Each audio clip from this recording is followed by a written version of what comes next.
کی وزیر اطلاعات عطا اللہ تارڑ یہ کہتے ہیں کہ کبھی کسی کو چور اور گاڈ فادر اور گالم گلوچ نہیں کی تھی. کسی سیاسی جماعت نے آئی ایم ایف کو خط نہیں لکھا تھا.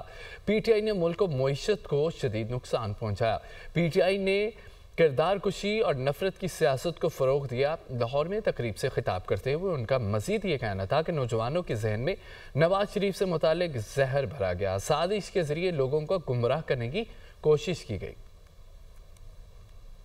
سیاسی مخالفت کو کبھی دشمنی میں تبدیل کر کے کسی نے یہ نہیں کہا تھا کاش پاکستان ڈیفالٹ کر جائے.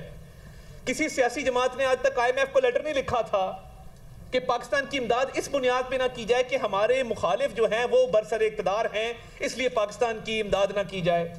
یہ کبھی نہیں ہوا تھا کہ کسی کو کہا جائے کہ ایک دوسرے کی خوشی غمی میں شریک نہ ہونا یہ چور ہے، یہ ڈاکو ہے، یہ مافیا ہے، یہ گاڈ فادر ہے، یہ فلاں ہے. جو نئی نسل ہے اس کے ذہنوں میں ایک زہر بھرا گیا اور ایک منظم سازش کے تحت مسکنسیپشن پیدا کیے گئے اس نواز شریف کے بارے میں.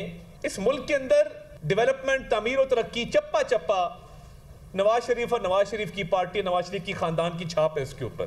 پشاور سے لے کے کراچی تک، گلگت سے لے کے گوادر تک چپے چپے پر جو تختیاں لگی ہیں اس پہ معمار پاکستان میاں نواز شریف کا نام موجود ہے.